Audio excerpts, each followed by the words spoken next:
Olá, meu nome é Ricardo Queiroz e sejam bem-vindos a mais um episódio do meu podcast Imobiliário com Amigos. Hoje estou aqui com o meu amigo Pedro Vicente. Pedro, muito obrigado por ter aceito o convite. Hoje vamos falar de imobiliário, das dificuldades que sentes do setor, que são várias, não é? Da tua marca pessoal, ou seja, e os teus objetivos, um bocadinho de futuro, pronto, em relação à marca Overseas, que também vamos falar. Pedro, eu conheço um bocadinho a história e a ideia do teu percurso, há muita gente que te conhece também, que espero que veja este episódio, mas quem não conhece, damos uma overview sobre o teu percurso até chegarmos aqui ao Overseas. Olha, tive um percurso profissional muito variado, comecei a minha profissão como advogado e diretor jurídico de várias empresas, mas depois aterrei em 2003 como diretor jurídico de uma empresa pública municipal, que era a EPUL, a Empresa Pública de Iluminação de Lisboa. De diretor jurídico dessa empresa passei a diretor de gestão de ativos e de marketing, onde tínhamos 360 milhões de ativos em Lisboa para gerir. E a partir daí fui sempre ficando no imobiliário, passei por um fundo chinês que aquela Constellation que existe hoje em dia, que segue a sua atividade. Depois, em 2018, passei para administrador da Invest, onde tive 4 anos, e no fim desses 4 anos decidi constituir a Overseas onde estou hoje. Ok, engraçado. Falar um bocadinho do parque público, muito que é a base de edifícios de escritório. Olha, a EPUL, refere-se à EPUL. A EPUL, sim. Olha, a EPUL era uma sociedade pública e municipal, era pública porque tinha sido constituída por carteira de 1971, salvo erro, e municipal porque o capital social era detido pela Câmara Municipal de Lisboa. Era uma empresa que se dedica ao chamado social housing, ou seja, que se dedicava aos social housing, ou seja, foi quem erradicou as barracas de Lisboa, os bairros clandestinos de Lisboa, quem construiu os PERs, a par com a Câmara, que eram os planos sociais de alojamento, ou seja, limparam esses bairros, mas realojaram as pessoas em condições condignas. Fez também muito pelo jovem e, curiosamente, quem pôs fim à empresa foi uma pessoa cuja primeira casa tinha sido construída pela EPUL. A casa onde começou a sua vida familiar foi construída pela EPUL e a dita pessoa pôs fim à EPUL em 2012 e essa pessoa chama-se António Costa.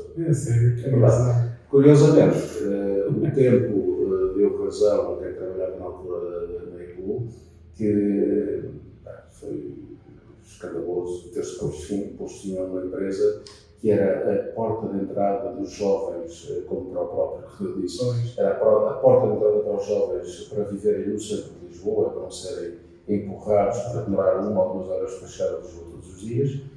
Era uma empresa que colaborava com a Câmara nos problemas da habitação em geral, articulada com a política camarária, agia com base em terrenos públicos para a construção para a classe média e, no caso, geramos como classe média e baixa, pessoas sem recursos para ter casa própria, e articulava-se também com as GEBALIs no sentido de garantir casa a quem efetivamente precisasse. E também, em termos de políticas de habitação, trazer para o centro da cidade pessoas que, de outra forma, não poderiam estar a hipótese. Na verdade, desde que a EPUL terminou, não vimos mais programas especiais dirigidos, por exemplo, aos jovens para viverem na cidade. Nem o programa mais habitação. Vamos falar sobre ele. É engraçado que eles terminaram com a EPUL e, ou seja, esses imóveis ficaram entregues também. Esses imóveis, todo o património, que era na altura, como eu disse, já 360 milhões de euros, foi para entregar a Câmara Municipal de Lisboa. Ok. Engraçado. Não tinha... Sem esta máquina empresarial que no sentido de execução de políticas públicas de habitação, que hoje, como todos sabemos, são mais do que necessárias e cada vez mais, muito pouco eficientes. Cada vez mais. 2003, então, entras no imobiliário e nunca mais saíste uma paixão que ficou.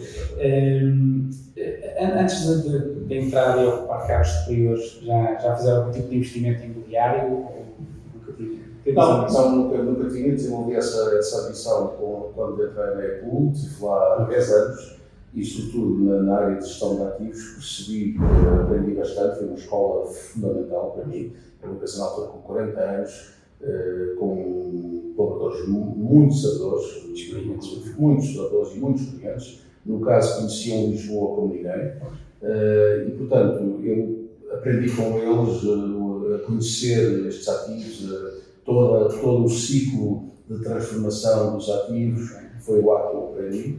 E portanto, foi lá, de facto, que eu fiquei com este gosto e decidi ficar no setor para sempre. Exatamente. Ou seja, depois do tal fundo chinês? Sim, depois, já no fim à EPUL em 2012 e depois em 2013 eu entrei na Level Constellation como responsável da diretor-geral da empresa cá. E numa altura com a Visa, de habitação urbana, em que lembro-me que comprámos em leilão um edifício por 2 milhões e qualquer coisa da Baixa Pombalina, um edifício que era para o Parque de Açores, e com 5 mil metros, e chamávamos na altura loucos, porque 2 milhões e tal de euros era uma loucura, um preço para a época, e era, de facto. Eu acho que a compra desse edifício para esse fundo chinês, e eu acho que devemos isso ao investimento estrangeiro absolutamente, essa compra para mim marcou o início da reabilitação da Baixa Pombalina. Foi o primeiro edifício residencial, puramente residencial, a ser anunciado na Baixa Pombalina. Fizemos, aliás, um lançamento do empreendimento muito bonito na Pousada de Lisboa, e lembro-me da cara de surpresa de vários players, de vários amigos que eu conheço do setor, com a força com que nós estávamos a lançar aquele empreendimento, e eu percebi perfeitamente na altura a importância quase histórica, eu diria histórica para o setor e para a cidade, de facto ter sido o pontapé de saída da reabilitação da Baixa para fins residenciais. Foi mais ou menos não nada, residencial. Mais ou menos nessa altura de 2012, 2013, as coisas começaram também a mexer um bocadinho no poço, não é? Sim. Então, há um investimento externo, o devemos, porque não foi com dinheiro português, que alguma daquelas obras que eu saiba se fez. Infelizmente, eu diria 80 a 90% da realização da Baixa Pombalina foi feita com estrangeiros. E que hoje está a ser completamente... Tratámos muito mal, foi um investimento que deu uma riqueza estimável ao país, tanto aqui como em Portuguesa, Baixa do Porto e Baixa de Lisboa reabilitaram-se à custa destes programas que atraíram este tipo de investimento. Hoje podíamos estar a atrair investidores já não tanto para a reabilitação, mas direcionado para o problema da habitação, nomeadamente um problema que o país sistematicamente não consegue resolver, que é o build to rent, ou seja, alguém construir para arrendar. Os meus pais começaram a sua vida numa casa arrendada. Hoje não gente pensa a viver numa casa arrendada, pouca gente pensa a viver numa casa arrendada, porque as próprias rendas são, é preciso que existam casas disponíveis, as que existem são muito altas e depois competem com uma prestação bancária de compra. E, portanto, é um mercado que morreu completamente. Latinos, nós estamos a ter sempre aquela tendência de posse. Há uma tendência, efetivamente, um gosto pessoal pelo direito de propriedade e pelas pessoas terem a sua própria casa. Eu compreendo isso, eu sou português e eu sinto isso no sangue, portanto gosto muito também, porém é algo que, a meu ver, nos tem atrasado um pouco, porque ficamos amarrados a uma casa de 20 ou 30 anos, ficamos com pouca mobilidade em termos até de um emprego ou de uma conveniência de nos queremos mudar, mas de Lisboa para o Algarve, do Algarve para o Porto e por aí fora. Portanto, a sociedade fica muito mais amarrada, mais estática, mas também por razões, muitas vezes, que têm a ver com a nossa cultura e com os aspectos que a nossa cultura tem, que são muito bons, que são os valores da família, da proximidade dos amigos e da convivência, e, portanto, enfim, isso também não tem só a ver com as casas, tem a ver com toda a cultura. Toda a conjuntura. Eu, a nível de mercado, nós comparado, por exemplo, com os Estados Unidos, não tem nada a ver. Eu digo muitas vezes, quando um americano se estiver a trabalhar hoje em Miami, se vai acabar fora no dia seguinte, os brasileiros fazem, que mudam de estado, mudam de país, é uma facilidade. Nós aqui trocar de Porto para Lisboa, Porto para Aveiro, é uma doença. Precisamos talvez ser um bocadinho mais abertos em relação a isto, até mudar cá dentro, até mudar cá dentro, sobretudo grandes mais como Porto e Lisboa, se calhar para cidades secundárias que estão a fazer tão bem como Aveiro, como Braga, são cidades altamente promissoras e com índices de crescimento fantástico. É verdade. Acho que eu em 2015, dezembro de 2015, eu fiz um exercício na minha loja da altura, tanta agregação, tantos anulados, o que é que está a acontecer? E eu pedi para a minha coordenadora na altura, disse, tenta perceber o que é que aconteceu, ou seja, então os registros eram, vendeu, comprou o vizinho, comprou o familiar, comprou isto, comprou aquilo, assim, vocês estão as pessoas, é este fenómeno, querem trocar de casa, mas não querem sair da zona. Afeiçoam-se a todo onde vivem e a trocar, gostam de ficar por ali. Uma coisa. Exatamente, ou seja, aqui em Lisboa então tem muito risco, não é? Ou seja, isto trocar às vezes da graça para o canto, cuidado. Sim. É uma loucura. A passagem pelo Habitat Invest foi o que deu, ou seja, um gosto, acredito, muito maior para os projetos em que são envolvidos, não é? Sim, na Habitat Invest eu tive o gosto, a honra, a alegria de ter participado num projeto extraordinário, numa empresa extraordinária, com pessoas extraordinárias, e de ter chegado à empresa num momento de viragem, decidido dos acionistas, de crescimento, de sofisticação e de sedimentação também da atividade da empresa. E, portanto, eu cheguei à empresa a empresa tinha cerca de 300 unidades, 370, 380 unidades em produção, e em produção com projeto, em obra, entrega, procedimento de garantia e por fora. E todos juntos, aquela equipa conseguiu, com uma pandemia pelo meio, entre finais de 2018, eu digo finais de 2018 porque foi o período que eu testemunhei e naturalmente também contribuí para isso. Entre finais de 2018 e 2021, a empresa passou de 300 e tal unidades em produção para 1.700. Portanto, foi um salto incrível, muito potenciado por dois empreendimentos muito importantes que a Habitat teve. Um foi o Áurea, em Loures, com cerca de 430 unidades para construir, e também o projeto Almada, que são mais de 200 unidades e que já está em construção também, e que só aí foram cerca de 1.000 unidades quase. Foi o primeiro salto para a margem sul, porque concentravam muito fácil. Foi muito interessante, foi um salto qualitativo e quantitativo, mas também qualitativo da empresa em vários aspectos, e também um testemunho daquilo que está a acontecer no setor imobiliário, pelo menos na Grande Lisboa. Ou seja, os promotores profissionalizados, mais sofisticados em termos de procedimentos, estão a invadir, por assim dizer, o território dos pequenos promotores, aquele pequeno promotor familiar, pouco sofisticado, em que trabalham o pai, a mãe e o filho e tudo mais. Esse tipo de promotores, não digo todos, porque há uns que seguem sendo exemplares e continuam com atividade, mas nós percebemos que promotores como a Habitat, como a Sol e tudo mais, estão a invadir esses territórios, estão a chegar a Loures, estão a chegar a Almada, estão a chegar a Seixal, que eram territórios que anteriormente eram impensáveis para este tipo de promotores.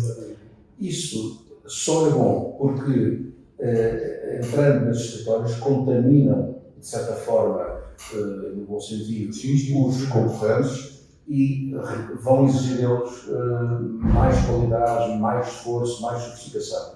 E com estes passos, o que se espera é que tenhamos um conjunto de empresas a nível da bolsa imobiliária cada vez mais sofisticado, cada vez mais preparado para enfrentar as necessidades. Especialização, não é? Cada vez mais. Especialização, conhecimento, sofisticação de meios e por aí fora são aspectos muitíssimo importantes, no qual o país tem evoluído incrivelmente nos últimos anos, embora falta ainda bastante. Um bocadinho. Antigamente o construtor tipo era juntar-se um segundo supermercado, um segundo talho, ou seja, isso deixou de ser possível. Exatamente. A sofisticação financeira associada à produção imobiliária que os bancos exigem hoje, os próprios bancos exigem hoje em dia, é tal, assim como a sofisticação a nível técnico de arquitetura, de engenharias, é tal que passou a ser mais difícil que isso possa acontecer, a não ser em pequeníssimos empreendimentos, em que é um pouco mais fácil fazê-lo, mas em grandes empreendimentos é muito difícil. Exatamente. O projeto Alcântara foi, os lofts de Alcântara foi aquele, ou seja, que fiquei com a ideia na altura que eu poderia ser que adoro este projeto, ou seja, quando Exatamente. Adoro O Alcântara Lofts é um projeto espetacular, devo dizer. Tive a sorte de ser sócio, administrador do promotor, promotor comprador e depois proprietário, portanto, corri o ciclo todo à volta daquele empreendimento e teve muita graça pelo seguinte, já porque em 1000 metros quadrados de implantação e com piso terra e mais 2 pisos, conseguimos fazer 33 apartamentos, o que foi uma coisa admirável. E depois, porque tudo foi um bocadinho um laboratório de experiências, ou seja, experimentámos ali muita coisa, nomeadamente T0 com cerca de 35 metros quadrados, com valências como máquina de secar roupa, as cozinhas eram fantásticas. Cozinhas completas, armários, conseguimos pôr tudo dentro daquela área tão limitada. Conseguimos fazer uma obra muito bonita, a meu ver, e conseguimos produzir, oferecer ao mercado um produto imobiliário muitíssimo interessante, com imensas valências para investidores, para arrendamento, para compra por jovens, porque era um ticket mais acessível, para a primeira casa e, de facto, para estrangeiros residentes. E, de facto, olhando para a panóplia de compradores, percebemos, para já que as nacionalidades, não sei, mas são mais 10, presumo eu, e o tipo de ocupantes também é muito diferente. Posso dizer que, do que eu conheço hoje, existe lá uma pessoa que veio da Ucrânia e está lá, até um irlandês que comprou para investir, enfim, há uma panóplia enorme de não só nacionalidades como perfis. E o empreendimento permitiu isso, ao ter 33 apartamentos muito pequenos, com tickets acessíveis, e pronto, e ainda por cima consegue ter lá dentro também uma operação de alojamento local incluída. Não, o empreendimento Então, todo aí o empreendimento é extraordinário. Falamos do quanto o mercado estrangeiro, ou seja, o investimento estrangeiro ajudou a revitalizar as cidades. Eles ainda continuam a comprar. Acreditas que eles são um problema da habitação? Não, como eu já disse aqui, a maioria desses investidores que chega de fora, que se afirma como um promotor imobiliário, procura um segmento médio-alto e alto, ou seja, premium, muitas vezes luxo. Isso tem produzido um sentimento de adversidade e de culpabilidade dessas pessoas, no sentido que vieram inflacionar o mercado imobiliário. Não é verdade, é uma tremenda injustiça que se faz. Essas pessoas estão a trazer dinheiro, a aportar dinheiro para Portugal, investimento, dinheiro esse que não existe em Portugal, não está disponível, nós não temos dinheiro, as nossas empresas não têm dinheiro para investir sozinhas e para corresponder às necessidades que o país tem. E como tal, acho pessoalmente uma injustiça apontarem-se esses como os verdadeiros culpados da crise habitacional. Até porque, se formos a ver qualquer capital de qualquer economia sofisticada, nós percebemos que ela não é só feita de nacionais. Os residentes não são só nacionais. Há um bloco grande de residentes. No centro de Londres, eu acho que o número de ingleses residentes no centro de Londres é muito diminuto. São particularidades, são efeitos de uma sofisticação. Sim. Mas, quer dizer, isso são efeitos paralelos de uma maior sofisticação económica e financeira das economias e dos países, mas que é indispensável para produzir riqueza. E nós só distribuímos riqueza corrigindo as assimetrias sociais, assim, sem a produzir, nós não temos onde buscar. E, portanto, a não ser que assumamos o culto da pobreza e portanto, façamos todos os votos de pobreza, muito nobres exemplos que tivemos, nomeadamente na Igreja Católica, como São Francisco de Assis, mas de facto, fora disso, nós de facto temos que nos convencer de uma vez por todas que temos que produzir riqueza. E, portanto, quando há dificuldades de habitação, nós não podemos culpar quem está a gerir riqueza, quem está a gerir impostos para o Estado, que é literalmente por esses impostos que vai corrigir assimetrias. Se não os tiver, se nós tentarmos resolver este problema matando a fonte de rendimentos e de sustentação económica deste país, nós de facto estamos condenados à pobreza. E Portugal tem sido, de uma forma assustadora, tem sido muito resiliente a mudar. E este é um problema de mentalidades que nós, sempre que temos oportunidades como esta nossa conversa aqui, devemos falar. Em 2012 fui à Feira Imobiliária de Paris e lá a Tractor, não é, que eles chamavam-se para os reformados franceses. A verdade é que nessa altura, 2012, nós ainda tínhamos um preço por metro quadrado muito baixo comparado com outras capitais europeias, um metro quadrado de construção ou de habitação. Isto de repente dobrou. Eu sempre acreditei que a nossa qualidade de construção era muito superior à dos outros, porque Portugal, ou seja, não conseguia ter preços similares.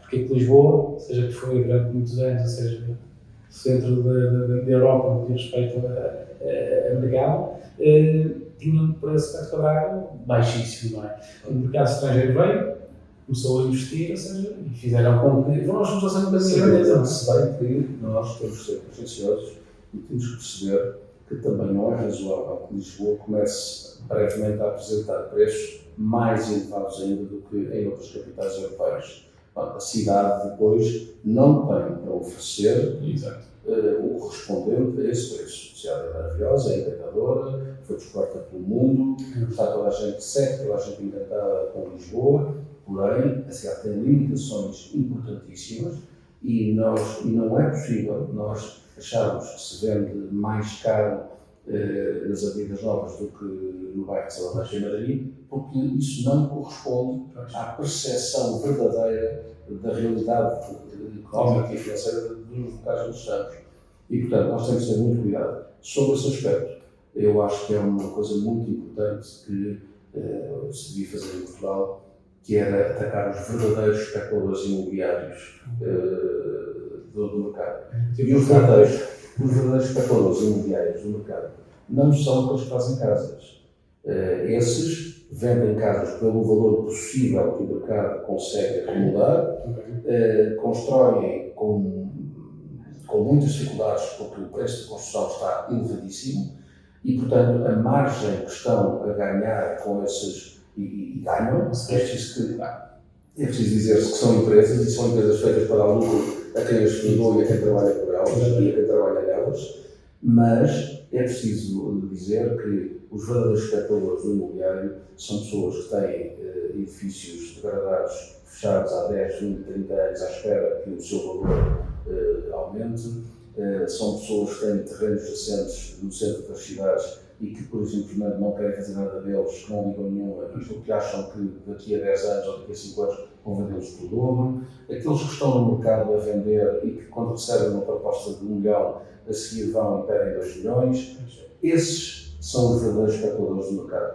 E se esses fossem limitados pelo poder público, nomeadamente pelas câmaras municipais, no sentido de se tem aqui um prédio degradado, é uma opção sua. Mas além de já estar a pagar em mim 3 vezes, e isso não chega, o senhor tem que reabilitar a fachada. O senhor vai ter que fazer imediatamente obras com este edifício. As pessoas não podem, as nossas crianças não podem viver numa cidade degradada com edifícios a cair, como ainda há muitos em Lisboa e como ainda há muitos em Porto.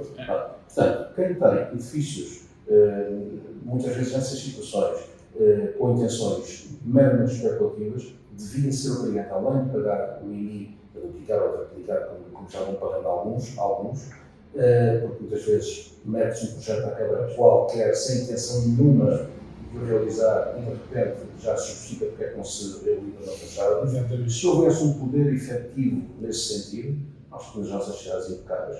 E é pena, porque vamos a Madrid, basta ir a Madrid, a Sevilha, basta temos um prédio em ruínas. Cuidado,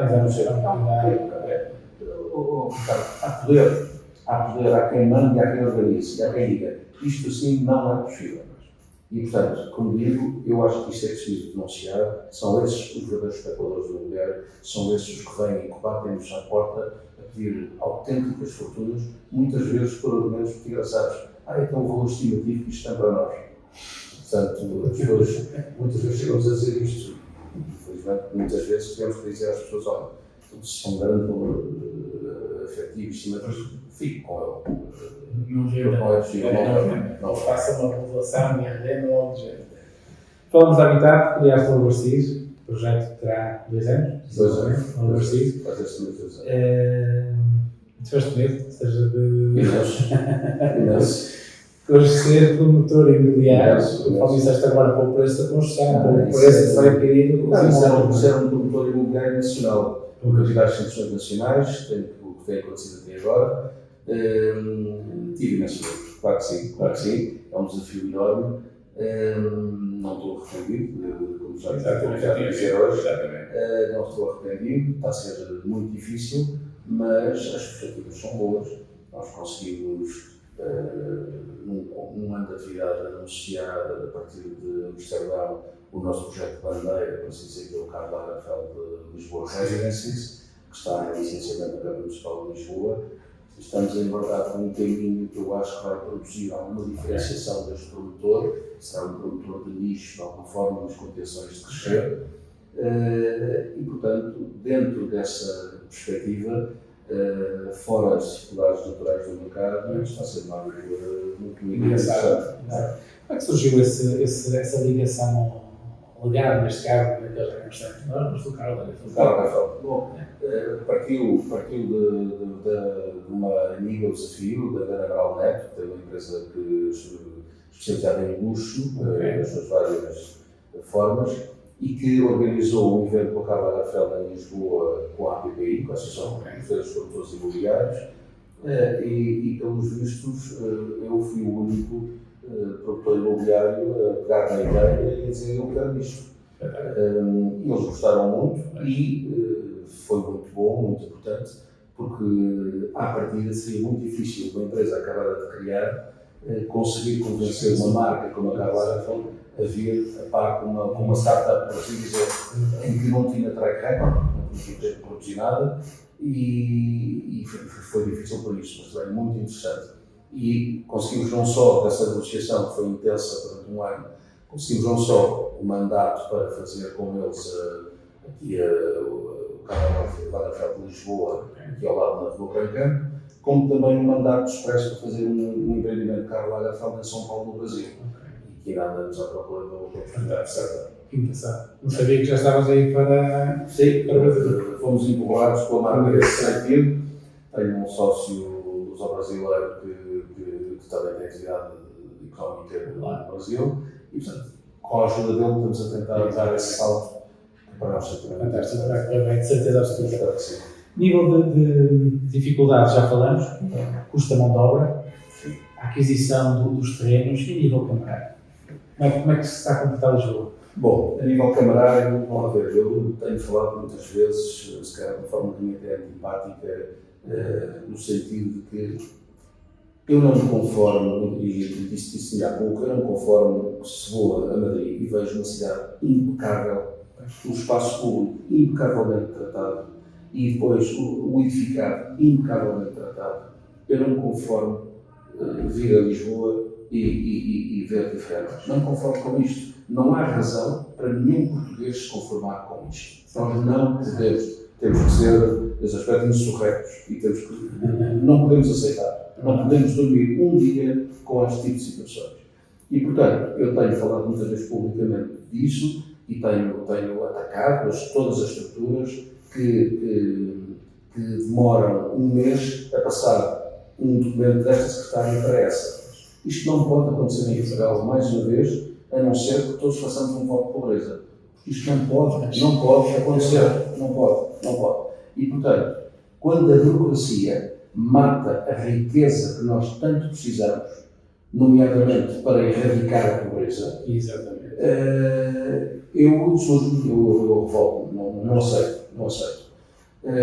Muitas vezes não é culpa de quem está à frente dos cargos que têm um enquadramento legislativo altamente limitativo, as pessoas, burocrático e pesado, as pessoas vivem com medo, se dão um passo têm sempre medo do que é que vai acontecer aqui, porque lhes caem as próprias ações em cima e tudo mais, muitas vezes a título pessoal, eu percebo perfeitamente e sou solidário com as pessoas desse aspecto. Mas tem que se produzir uma consciencialização pública e, em particular, nos governos, de que isto tem que acabar. O Simplex foi uma ameaça disso. Estamos ainda para perceber que resultados é que isto vai trazer. Confesso-te que nós, na pele, ainda não o sentimos. Temos desde julho o Carlos Lagerfeld de Lisboa, na Câmara de Lisboa.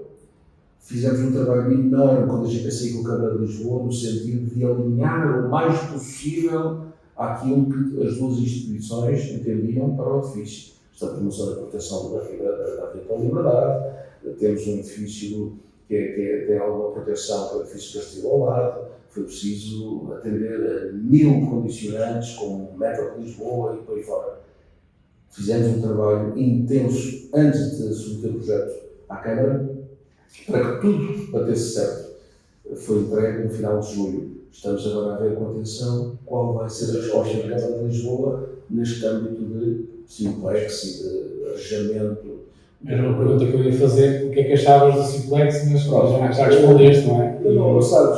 Não sei, quer dizer, se este projeto demora 3 meses a dizer se a senhora a arquitetura está aprovada, já é bom. Não sei se vai demorar, temo que não.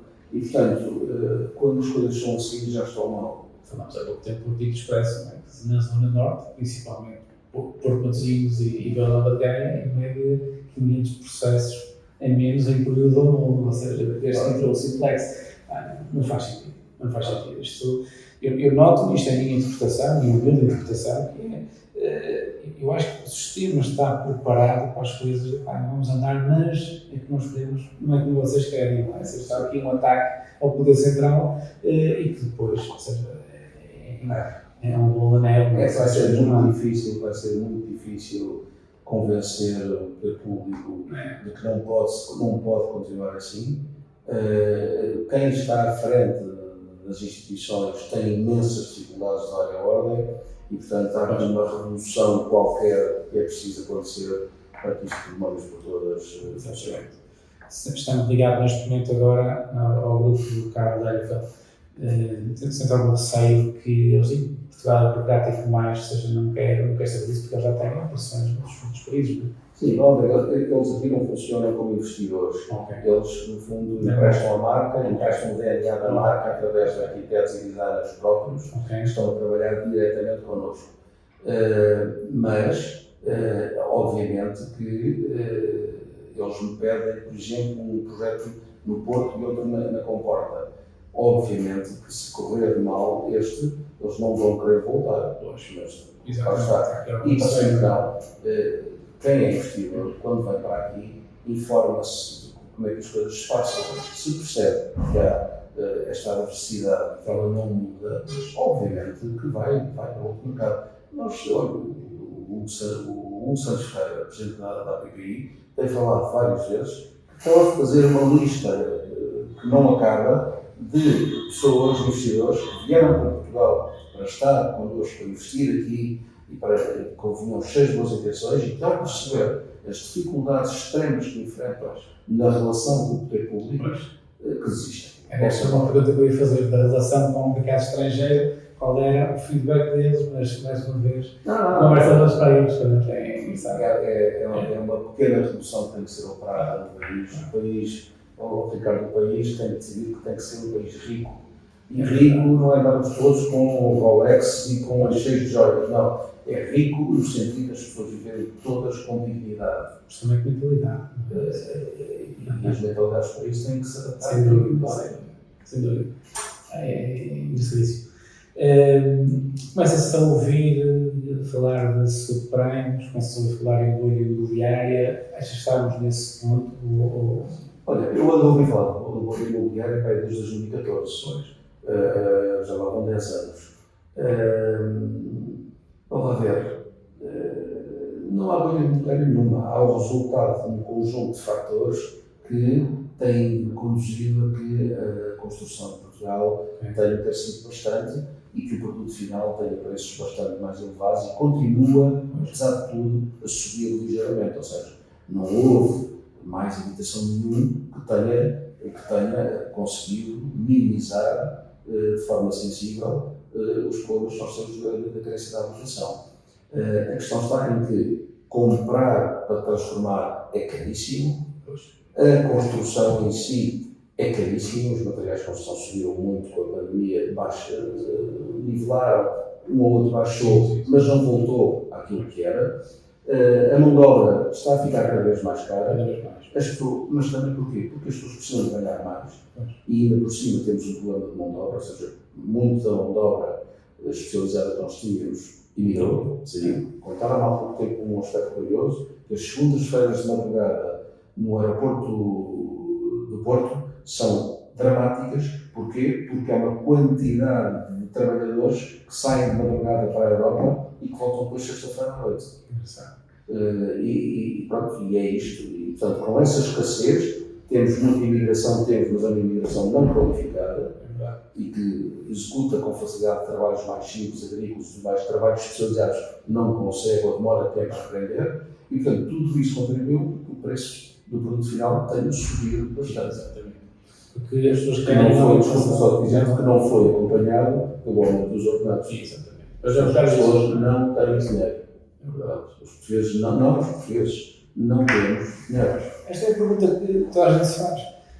Como é que, não havendo dinheiro, toda a gente sabe que Portugal não está bem a nível de financeiro, como é que se continuam a vender as casas, inclusive ao preço que elas estão? Não é? Eu tenho várias respostas para isto, mas agora gostava de ouvir a tua opinião. Eu tenho algumas. Devo dizer que lançámos aqui, com o nosso apoio, um empreendimento aqui em Lisboa, off-market, em que a off-market vendeu 40%. E os compradores são 80% ou 90% portugueses. Isso acontece muitas vezes também porque a oferta é extremamente limitada. Normalmente em Lisboa, que é a realidade que eu conheço melhor, é um nível de oferta muito limitado. E em que as pessoas com algum dinheiro continuam a preferir investir em imobiliário do que ter o dinheiro no banco ou outro tipo de investimentos mais sofisticados. E como tal, tudo o que vai aparecendo vai desaparecendo. Mas também porque nós estamos ao nível de um desencontro grande entre a oferta e a procura. O número de pessoas disponíveis para comprar imobiliário segue sendo superior àquilo que nós conseguimos produzir e colocar no mercado. Mas um jovem, seja que saia agora de casa dos pais, dificilmente consegue comprar uma casa. Claro, porque tem por causa de uma.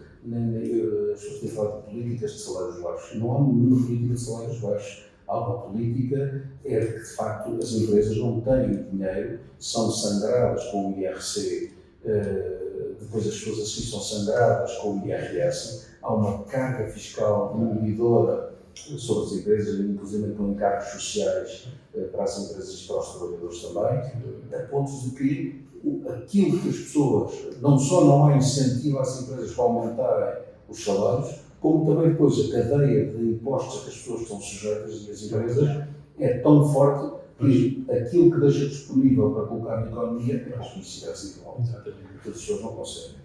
Nós falamos do subprêmio, foi a altura que eu entrei no mercado imobiliário, em 2007, e eu recordo que na altura uma das coisas que levou que isso acontecesse foi o desemprego, ou seja, foi os empregadores deixarem de ter capacidade para pagar salários, as pessoas tinham empréstimos, seja falta de informação. Hoje as pessoas estão muito mais informadas através das redes sociais e afins, mas começa-se a falar, seja que nós estamos a virar completamente para o turismo, muita gente está empregada à base do turismo, alojamento locais e afins. Com todas estas medidas à volta do alojamento local, à volta do turismo, não tens receio, seja que o mercado, seja o turismo, neste caso, deixa olhar para Portugal e, por consequência, as empresas vão por aí abaixo, ou seja, vai originar aqui uma queda. Sabes, em relação àquilo que já disse aqui, o turismo é uma fonte de riqueza do país, que está a 15 ou 20% do PIB. e, portanto, tem que ser visto com muita responsabilidade.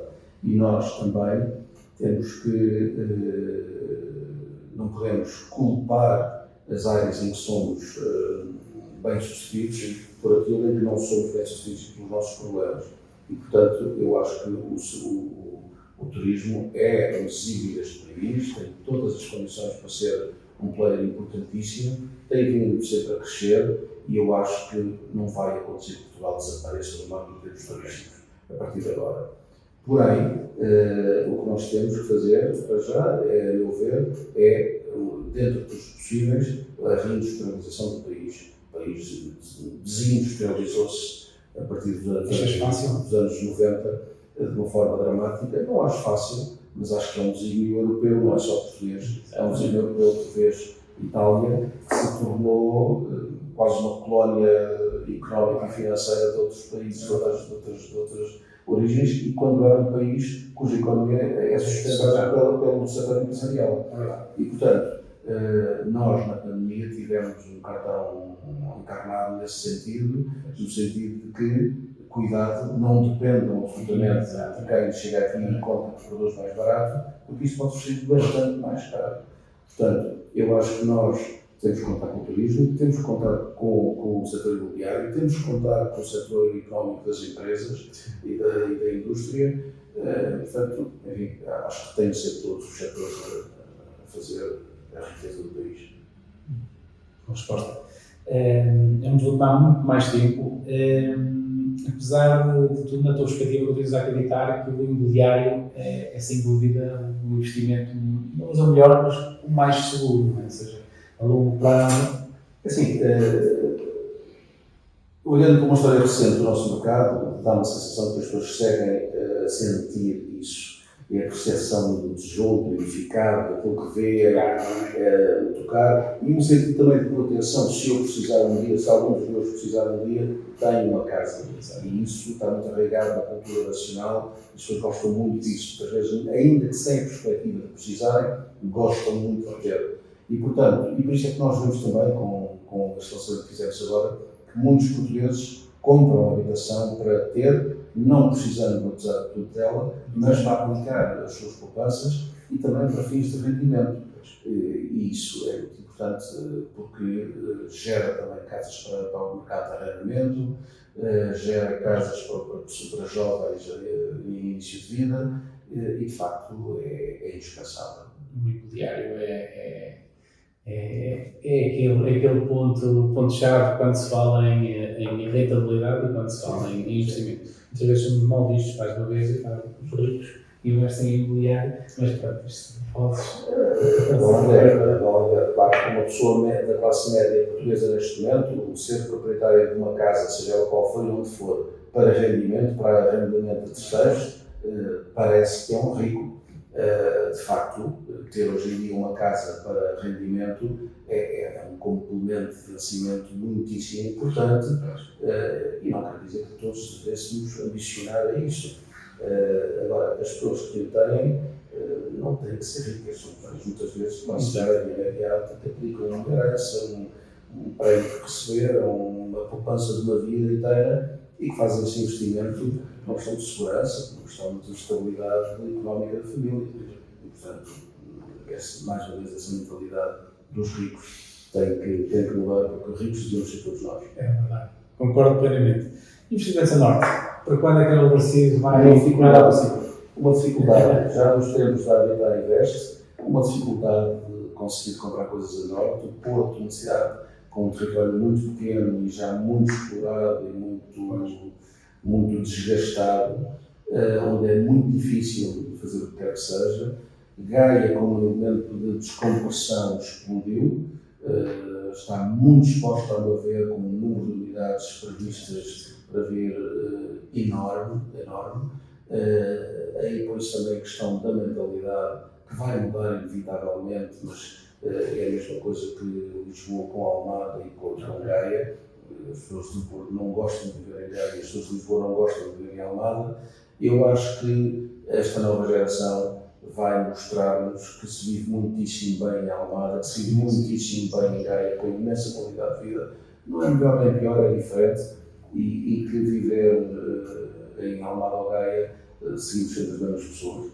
E, portanto, nesse aspecto, como complemento ao Porto e também pela própria cidade em si, acho que tem sido um exemplo incrível de receber, de como receber investimento muitas vezes externo à cidade, não é? Exatamente.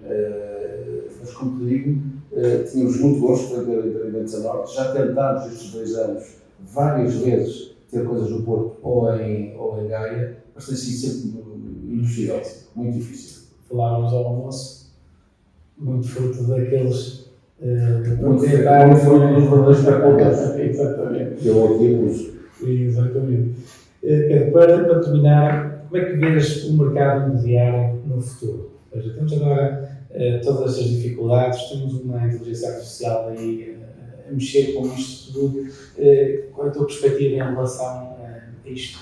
Olha, eu acho que o mercado imobiliário tem mudado muito, mas eu acho que vai mudar muito mais empurrado, não só com a inteligência artificial, mas tudo o que está a acontecer à nossa volta, que é impressionante e as coisas mudam a uma rapidez incrível. A gente está sempre muito atento a cada dia e à informação nova que nos chega todos os dias, mas eu acho que o mercado imobiliário vai mudar ainda mais por razões ambientais.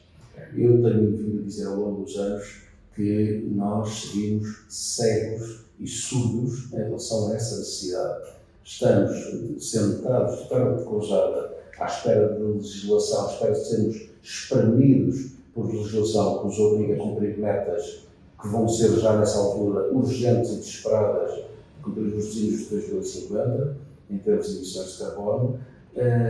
Nós sabemos que a nossa indústria é uma das principais indústrias poluidoras do planeta e, a meu ver, nós estamos manifestamente atrasados nesse percurso para construir edifícios mais sustentáveis. A Overseas tem feito o seu caminho.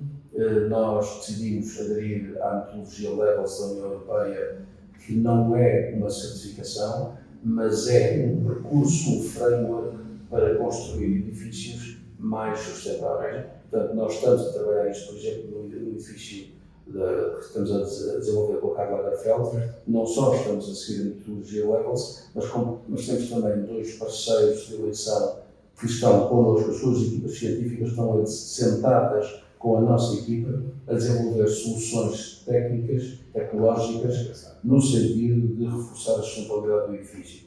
Dou-te exemplos, não só seguindo a metodologia Levels, como também, por exemplo, com a Saint-Gobain, a estudarmos a retirada dos vidros dos edifícios que vamos demolir para a reciclagem, como a instalação no novo edifício de vidro reciclado produzido pela Saint-Gobain. Okay.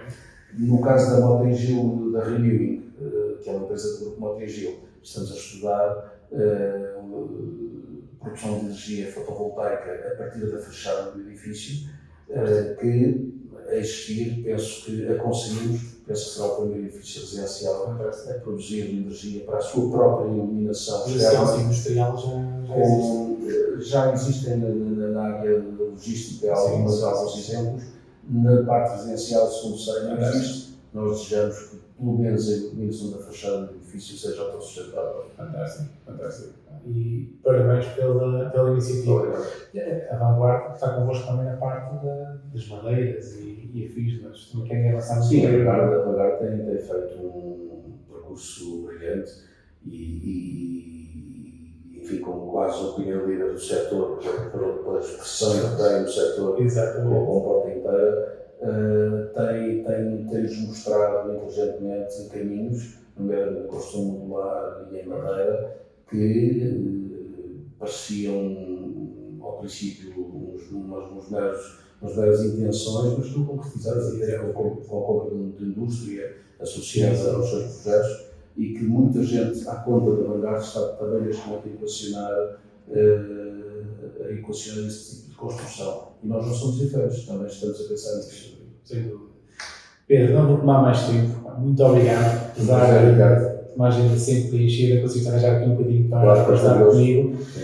E pronto, chegamos ao final de mais um episódio. Como já disse, Pedro, obrigado por teres aceito o meu convite. Espero que tenham gostado. E se gostaram, façam like nas redes sociais.